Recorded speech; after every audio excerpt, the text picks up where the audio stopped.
कहानी की शुरुआत होती है दुर्गा देवी के उस प्लान से जो अब अपने आखिरी पड़ाव पर है। दुर्गा देवी अर्जुन और टुकुन को लेकर गाड़ी से श्रुतो मामा के घर के बाहर पहुंचती है। तभी वहां एक और गाड़ी आकर रुकती है। यह गाड़ी दुर्गा देवी के बुलाने पर आई थी। इसमें से एक लड़की दुल्हन के जोड़े में और उसके साथ दो बुजुर्ग लोग मां बाप बनकर आए हैं, जो कि किराए के एक टर्स है, जिन्हें दुर्गा देवी ने पैसे देकर बुलाया है। लेकिन अर्जुन और अहाना को इस बात की भनक तक नहीं है। श्रुतो मामा और अहाना खिड़की से यह नजारा देख रहे होते हैं। गाड़ियां रुकती है, लोग उतरते हैं। अहाना अपनी आंखों में आए आंसुओं को छुपा लेती है ताकि कोई उसे कमजोर ना समझे। उधर अर्जुन गाड़ी से उतरता है, लेकिन उसकी नजरें ना तो सजावट पर है और ना ही उस नई नवेली दुल्हन पर। उसकी बेजन आंखें सिर्फ और सिर्फ अहाना को तलाश रही है। वह बार बार घर के दरवाजे की तरफ देख रहा है। इसके बाद शुरू होता है दुर्गा देवी का असली मास्टर प्लान। रस्में शुरू हो जाती है। दुर्गा देवी को पूरा यकीन था कि फेरे लेने से पहले या वरमाला के वक्त अर्जुन या अहाना में से कोई ना कोई तो आगे बढ़कर इस शादी को रोक ही देगा। लेकिन जैसे जैसे वक्त बीतता है, दुर्गा देवी के माथे पर पसीने की बूंदें चमकने लगती है। उनका बनाया हुआ मास्टर प्लान अब उनके गले की हंडी बन गया है। वो बार बार कभी अर्जुन के पत्थर जिसे जिरे को देखती है तो कभी अहाना की खामोशी को।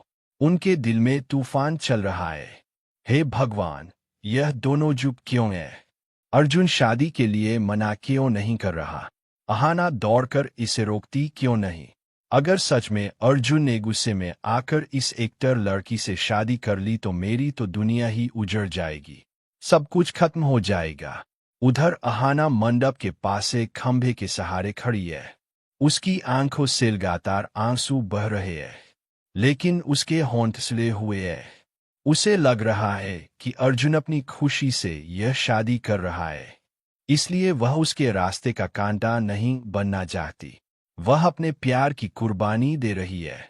दोनों की यह जानलेवा खामोशी दुर्गा देवी को अंदर ही अंदर डरा रही है। तभी पंडित जी की भारी आवाज गूंजती है, वर और वधू कृपया खड़े हो जाए, वरमाला का शुभ मुहूर्त हो रहा है। अर्जुन एक मशीन की तरह बेजान होकर खड़ा होता है। उसके सामने वह घूंघट वाली लड़की है। अब तो वह एक तर्स भी हैरानी में है कि यह कैसा नाटक चल रहा है। यह तो बिल्कुल असली शादी लग रही है।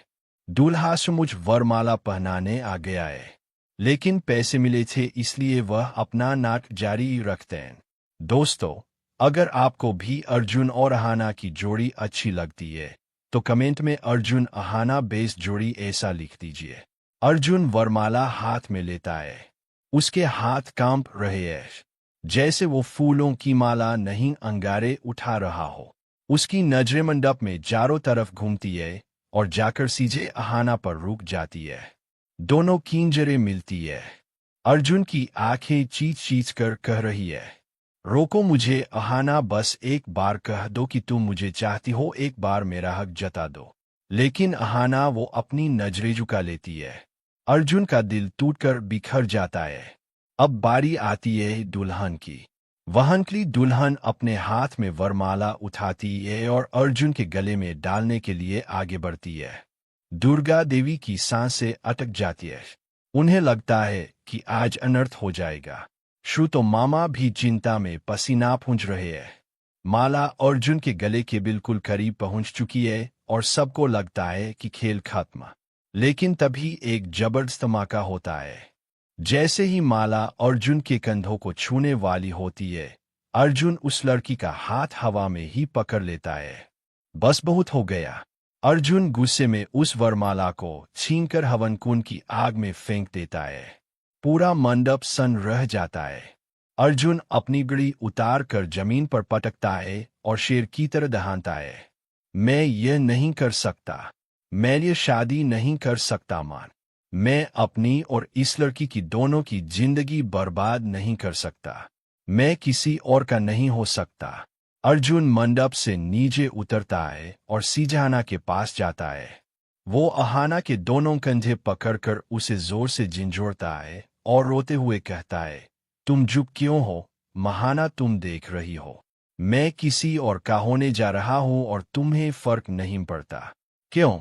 पत्थर बनी खड़ी हो, भार में गई, दुनिया भार में गई, रस में मैं सिर्फ तुमसे प्यार करता हूं और मरते दम तक तुम्हारा ही रहूंगा। अर्जुन का यह प्यार और पागलपन देखकर दुर्गा देवी की जान में जान आती है। उनके चेहरे पर सुकून की मुस्कान लौट आती है। लेकिन कहानी यहाँ खत्म नहीं होती। अर्जुन के इतना कहने के बाद भी अहाना का स्वाभिमान उसे बोलने नहीं देता। वह अब भी चुप रहती है। उसे लगता है कि कहीं यह सब अर्जुन का एहसान तो नहीं। यह देखकर दुर्गा देवी का सब्र टूट जाता है। वह गुस्से और हक के साथ आगे बढ़ती है। वह अहाना का हाथ पकड़ती है और उसे खींचकर अर्जुन के बाजू में मंडप पर बिठा देती है।